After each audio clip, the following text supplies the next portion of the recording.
One man can change the world with a bullet in the right place.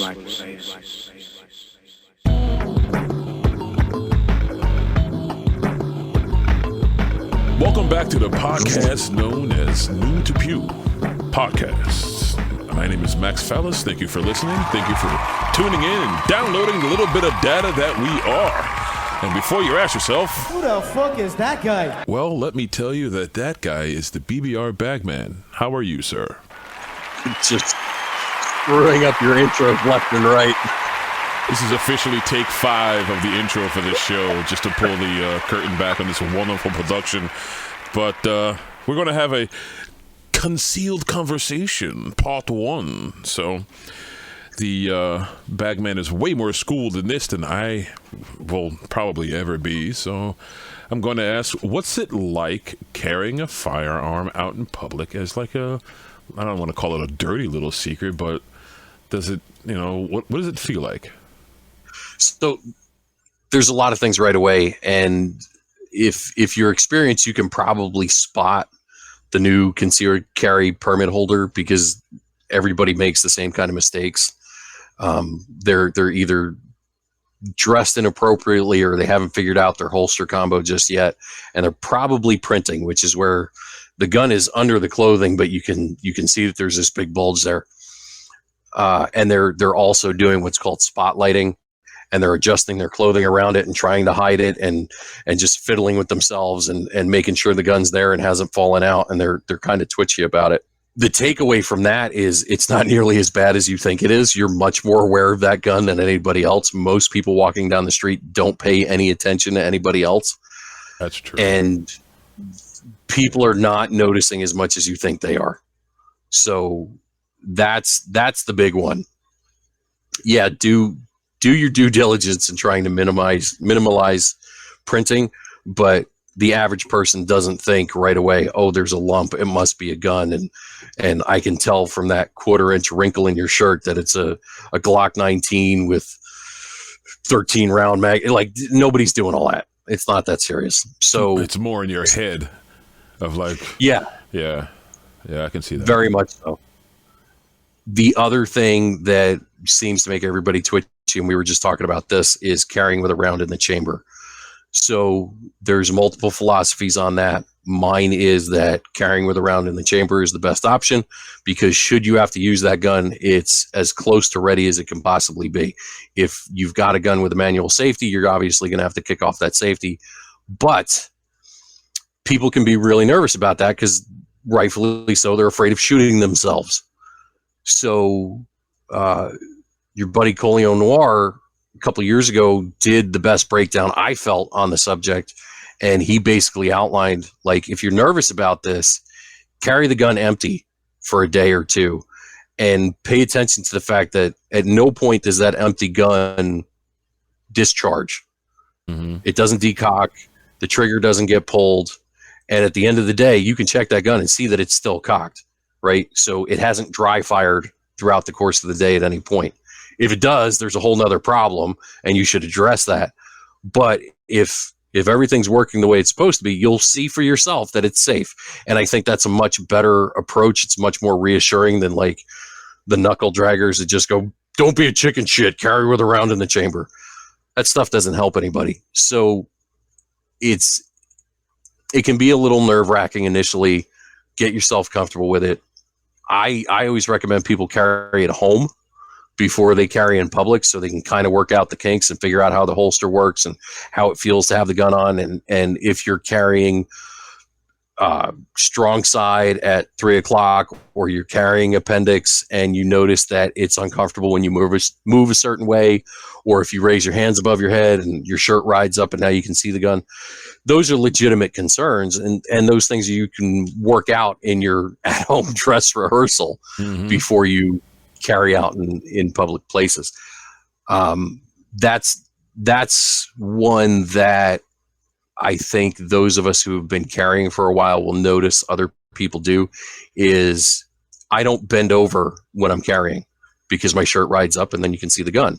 So I'm much more likely to take a knee. I'm much more likely to reach above my head with my left hand than my right hand if I'm carrying on my right hand side. even though I'm obviously right-handed and very much right-hand dominant. So somebody who's really paying attention or knows me is probably going to pick up on those cues and go, you have a secret. There's obviously handgun selection and holster combo for concealed carry makes a big difference. I find that inside the waistband conceals better than anything else. So the holster is actually going to be inside your pants with you, clipped to your belt. But there's pancake holsters and outside the waistband, low profile holsters. There's all kinds of options. There's some new stuff out that I'm really not that familiar with, so I'm not going to speak to it. But I believe it's called the Enigma. It looks crazy, but the people who use it absolutely swear by it. Okay. Holsters to avoid. Amazon? Sloppy, floppy. Amazon. No, not so. It's funny. We did the episode where I basically talked a bunch of shit about all the stuff you buy from Amazon, and then in the private groups I run, I see a conversation between two guys who have way more experience than I do, talking about the best place to get a specific holster, and it's Amazon. And I'm like, of course it is. It was like 2 days after that episode aired. Gotcha, bitch. Tell you, it's the universe, man. The universe is listening. Sure, but they were looking for a very specific Safariland holster, and that was where you could get it for the best price. Whatever. It was just serendipity. Mm-hmm. So I don't like anything that doesn't have some structure to it. I want to make sure nothing is going to get into the trigger guard. I also don't like pocket carry for the same reason. So some guys will just take a firearm and stick it in their pocket. If you're going to do that, they make special like soft-sided suede holsters for that to protect the trigger guard and firing mechanism and keep pocket lint out of the gun, stuff like that can cause problems. But I carry other stuff in my pocket, so it's just not an option for me. It would be too much crap jingling around in there that could get into the trigger guard and fire the gun into my junk. I'm not having it. So I put my 1911 in my pocket in the house, and there was no way in hell that I would carry it that way. No. I was moving from one room to the other one, and I knew it was unloaded and it was safe. So I just like threw it in the pocket. You move stuff around. Let me stick this here and yeah. And I'm like, go over there. Yeah. How the hell do fucking not for nothing? How the hell do thugs do this shit? Hold on. Oh, we got a problem here? We got a problem here? We got a problem, nigga? Like they just, and I'm like, there was no comfortability whatsoever. And in my opinion, sometimes it doesn't work well. Ask Plexico Burris. And I'm walking up the stairs, and I miss a step, and so my gun like slides down my pants. So it's getting ready to hit the ground, so I don't want to hit the ground. So when it's sliding down my jeans, I go to stop it from hitting the ground. And I don't think you could do it in a million times that through your pants you can try to stop it from hitting the ground, and my finger like hit right on the trigger. Like it's like, what are the odds of that happening? My thing is building confidence, and confidence always comes from competence. Like you said, the way Noir said it, carry it unloaded for a little bit just to get comfortable having on you.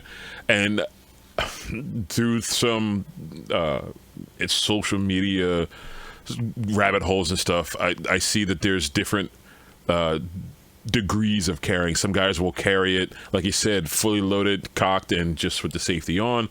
Some guys don't carry with a round in the chamber, and I think that there may be something to that, because again, coming from a TV and movie fucking experience, taking it out and cocking it is always the thug intimidation fucking play of like, hey, we got a problem here. The classic Boys in the Hood movie, seeing where you pull it out and what's going on, so Yeah, I saw that movie. I much prefer the scene from Don't Be a Menace to South Central while drinking your juice in the hood. I said, do we have a panel? Huh? Oh, USSR. Now you better get your stank asses up out of here before I cause a nuclear holocaust up in here, fool. Let's go, let's go. Oh, come on now. Fool, little bit Hiroshima and Nagasaki. Oh, let's go. That's right, boy. You better get on out of here. So, another thing that I've been seeing is sling bag carrying. Uh-huh. So okay, so the difference there is on-body carry is in a holster on your person. Off-body carry is generally described as carry in a bag, right? And there's arguments for both. Generally, I prefer on-body carry over off-body carry because you can put a bag down and then you're disarmed. Someone can take the bag off you and then you're disarmed. Mm-hmm. Any number of things can go wrong there. Yeah.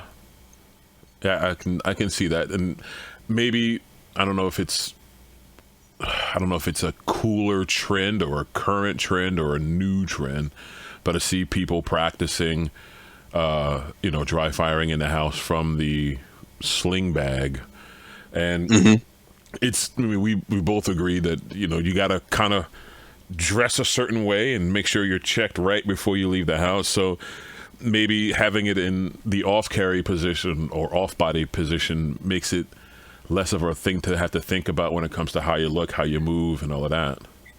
Gives you different garment options, that's for sure. There's a lot of stuff out there right now geared towards women and concealed carry, and some of them blow my mind. They're corsets that have holsters built into them, and bras that have holsters built into them. Some of these things I like, some of them I don't. Mostly because of where the muzzle is pointing when you're holstering and drawing from those things.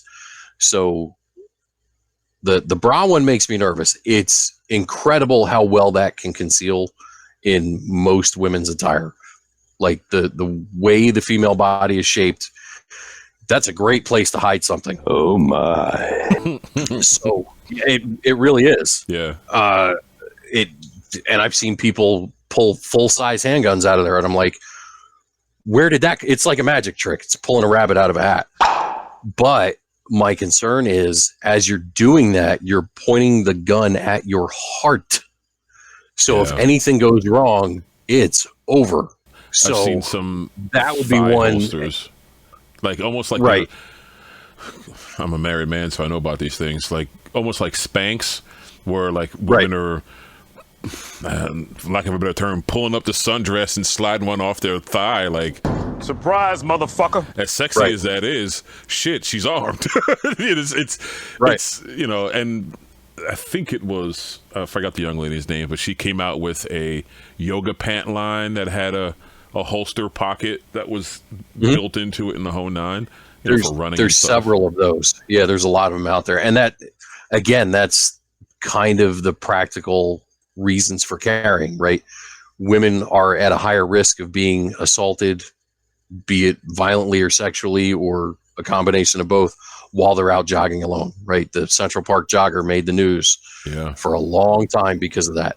So, and it's still a fairly common occurrence, unfortunately, that's when women are seen as vulnerable, and that's when predators will attack them. So it behooves women to protect themselves at those times. So yeah, you kind of have to factor that in. Like, what's a good gun to carry while working out?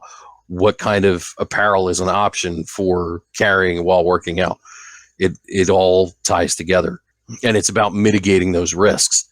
So the other thing that's kind of interesting to me is how that's all evolved, right? It used to be there was just, there was a holster, there was a belly band, and there were a couple other options as far as like shoulder holsters and ankle rigs and stuff like that. There are thousands of options at this point, and some of them are really, really clever in ensuring that people of every shape and size can carry whatever they need to keep themselves protected. So a lot of it is trendy. I think a lot of the bags, it looks cool, and you'll see a lot of those where people are deploying rifle caliber pistols short barreled ARs, stuff like that. Mm-hmm. It looks cool on video. The practical aspect of it is if you can deploy something that big out of that bag, you can certainly deploy something much smaller out of that bag. But all the other options that are out there are fascinating, and we're going to have to do more than one episode on this subject for sure. Oh yeah, this is definitely an ongoing conversation. One thing I'm curious is there was a recent situation, I'll call it. This morning, as Greenwood, Indiana authorities hunt for answers in that deadly mall shooting, investigators crediting a bystander, 22-year-old Elisha Dicken, who was legally armed, with stepping in and stopping the suspected shooter before more were killed. Now, this occurred inside a quote-unquote gun-free zone. So my question is and I don't know if you even will be able to answer the question, but I'm just going to ask it because it's a topic. If you are in that position and you do reveal yourself to having a concealed firearm, has there been or is there any legal blowback from being inside of a store that has a gun, leave your gun at home? Like Walmart. I walked into a Walmart and it was like no firearms. So is there any legality to the store asking you no carrying inside? There's a lot of nuance to that question. So there's multiple facets there. The one I thought was funny was a couple of years ago, I noticed in New Jersey where nobody could get a concealed carry permit at the time. That's obviously since changed since the Bruin decision, and everybody's applying for permits now. But at the time, nobody had a concealed carry permit in New Jersey. And there's a sign on a facility that says, no concealed weapons, and it's got a little graphic of a firearm. What? Bro, what are you talking about, man? But it's already illegal, and then we're going to put up a silly sign that doesn't really do anything. So the other part of it is, depending on what the state's laws are, that sign may or may not be legally binding. And some states actually have two different signs, that one is legally binding and one is not. So what I mean by that is, my understanding where I am, if let's say a movie theater is where I see the most commonly, movie theater has that no guns allowed sign. It's considered their policy. It's not law. So they've asked me to not carry a firearm. If I carry a firearm there and they're somehow omniscient and know that I have a firearm, they can ask me to leave, at which point I have to leave. Otherwise, they can call the police and have me charged with trespassing. There's no law preventing me from carrying the firearm there. That's a store policy, for lack of a better term. You also have government buildings where carrying a firearm is prohibited. Carrying a firearm on school grounds, prohibited on a federal level. I'm not going to get into the politics of it. I think we can do another episode on that. But different places have different rules, and breaking those rules, it may be a rule, it may be a law, it may be a regulation, can have different consequences. A lot of the, what I'll call public spaces, really don't have any legal standing behind them. And the one you mentioned with the young man in the mall who stopped a potential active shooter or mass shooter, whatever you want to call it, people were like, oh, well, he shouldn't have had a gun there. Well, no, in that state, he was not legally prohibited from carrying that firearm into that building. Yes, they had a sign. All they could have done was ask him to leave, and then maybe charged him with trespassing if he refused. Yeah. Nobody wanted to talk about the other asshole that showed up with a rifle and the intent to murder people. He wasn't worried about the sign either, so why should the rest of us be? So you said that there's two different signs. What's the difference between these two different signs you said? I forget what state it is. It might be Texas, and you can Google this, but they're numbered.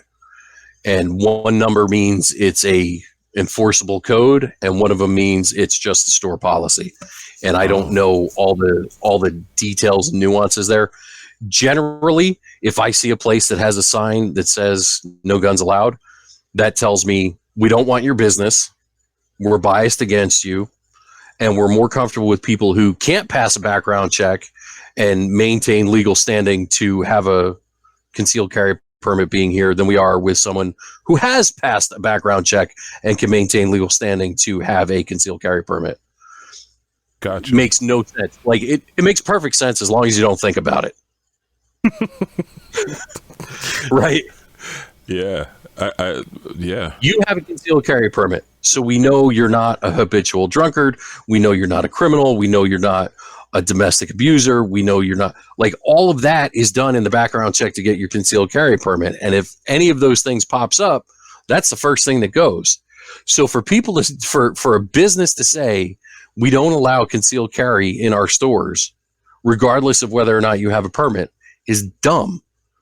Like, you're getting a free background check for everybody that walks through the door by allowing concealed carry, where denying it, you're just taking the people who are least likely to be a criminal element out of your store. The store I saw, the Walmart, when I saw it, I was like, wow, okay. Yeah, and this was long before the Bruin situation. And I just kind of chalked it up like they probably just mailed them all out to every store nationwide. Because, correct. But doesn't Walmart, like in middle America, sell firearms? Some of them do. They're another one that decided they were going to pull modern sporting arms. So they used to sell AR-15s and AR-15 pattern rifles. They no longer sell those because those are scary guns. Yep. Those are. In the meantime, you can still buy a Mini 14 at Walmart, which fires the same caliber, is still semi-automatic, whatever.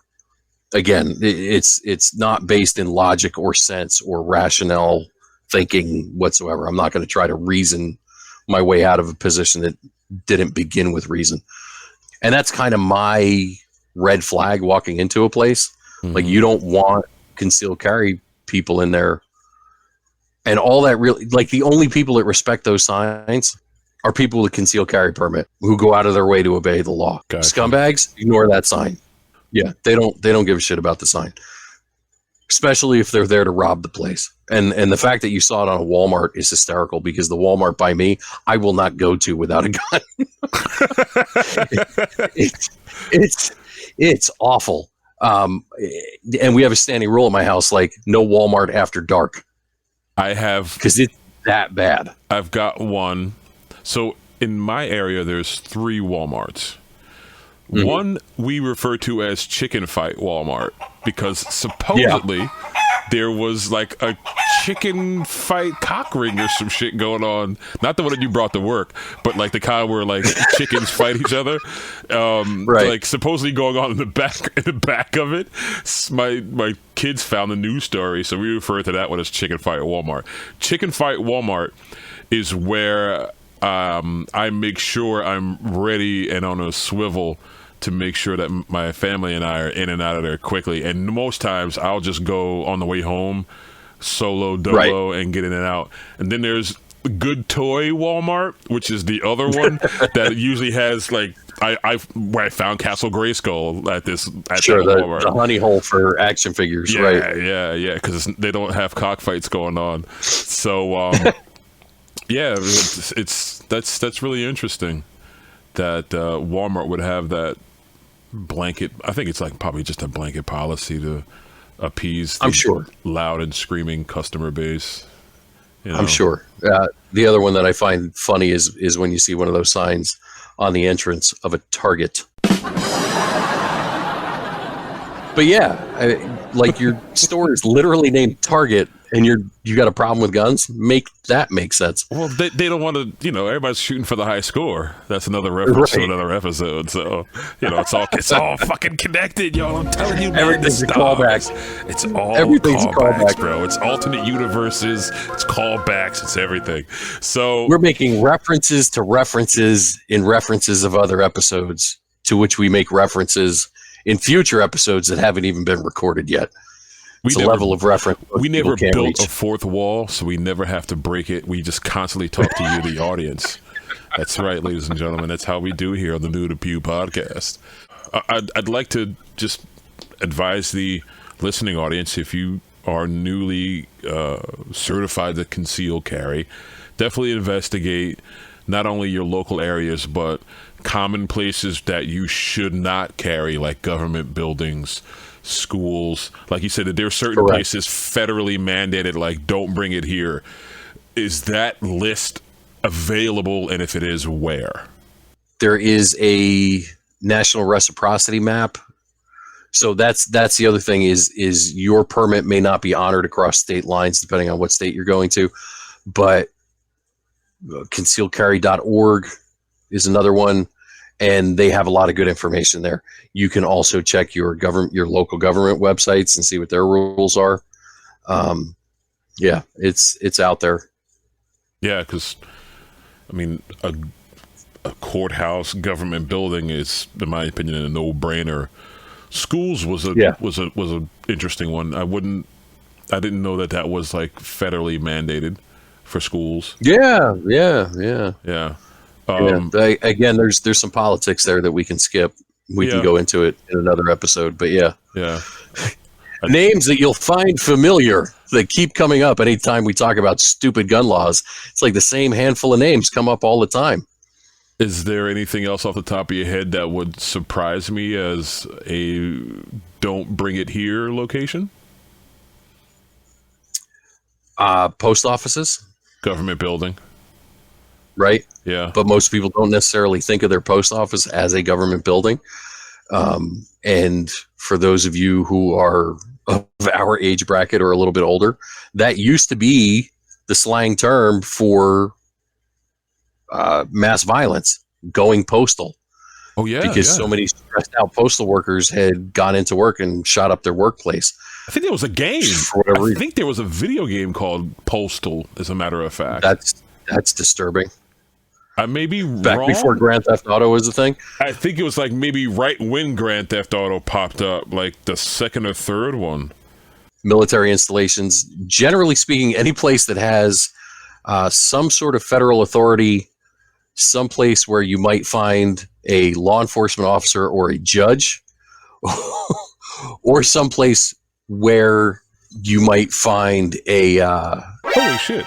There's 4 games named Postal. Postal 1 through 4. That's disturbing. Postal 4, No Regrets, is a satirical and outrageous comedic open-world first-person shooter and the long-awaited true sequel to what has been fondly dubbed as the worst game ever, Postal 2. Now I know. And knowing is half the battle. G.I. Joe! The last one I was going to say is any place where you find a metal detector. they probably don't want you bringing a gun in. Are churches on that list? I don't think so. Okay. Because they're not. So government usually is most concerned with protecting government. Yeah. Well, and separation of church and state prevents the government from giving a damn about churches. So here we go. My mind is working. So Let's public go. schools I can see. What about private schools? Do they Good fall question. under the same banner? I don't know. I can respect that answer. You not know it. I don't know. Encourage Yeah, the it's a good audience question. to look that up, because a privately owned school may not be a government owned school, and maybe when you're Or if picking you're up, listening and you work at a private school and have some direct firsthand information, or you're involved in a church and have direct firsthand information, I know some churches have security teams that may or may not be carrying. There's been a couple of famous cases where someone went into a church with a firearm and someone in the congregation was able to stop them with their firearm. So yeah, if you have firsthand information on any of that, please send us an email at new2pew@blackbagresources.com. You've got mail. North Carolina school district made headlines over the weekend for its decision to place AR-15 rifles in every school in the event of a school shooting. Now, I'm not going I'm to sure there's more information there. It's always a salacious headline, but it may just be the fact that they have them staged in the building for the school resource officer, who is a trained law enforcement officer, to have access to in the event of that emergency. It's not like they're just sticking them in a locker randomly in the hallway where anybody can get to it. 100% correct, because if I scroll, because of course the ad is taking up half the goddamn page on my phone, but it says that the all 6 schools have resource officers who would be responsible for the guns, the report said. So how about it? That wouldn't create a altering of the federal rule, right? And arming staff has been a point of contention for quite some time. Like there's strong feelings on both sides about that. Yeah. And again, it's not that anyone is, my understanding is no teacher is being forced to carry. They're just being given the option to carry. And excuse me, because they're school staff, they would be exempt from the regulation preventing the average citizen walking in the door from carrying. So they have to write a specific exemption for that. Yeah, that was going to be where I was kind of going with, like, are we creating new rules now that may get some exemptions on the books and maybe... Going to have to. Yeah. Huh. The world and is I'm changing. Always curious. So, like, law enforcement has very strict use of force policies. I wonder if schools are going to have very strict use of force policies too. Or if they're going to wait for something to happen to figure out they need to write policy and then train people on that. But it's this is all fairly new, right? It's all fairly new, and it's all being figured out as we go. But again, we've kind of gotten a little strayed from our original topic. Of course, that tends to happen. But that's all right. To bring us back home, good rabbit hole. All right. Do you have a sponsor for this episode, sir? Sure. MissionFirstTactical.com. Use coupon code BlackBag to get yourself 10% off site-wide. And gosh, they make some great concealed carry holsters for a whole bunch of different firearms. I use several of them myself. As I always say, it's all connected, baby. It's all connected. Yep. Mission First Tactical. They also do mag carriers for most pistol magazines, not a single stack 1911 9mm magazine, unfortunately. Not to disappoint anyone in particular, but single mag carriers, double mag carriers, I recommend the double because it's the same price as the single. So that's it for this episode. Be sure to check out the sponsors we mentioned earlier. If you want to join the conversation, you can email us at new2pew@blackbagresources.com. You can check out the website, blackbagresources.com. And if you really want to go deep, you can check out the Black Bag Resources Network and become a part of the community. Thanks for listening.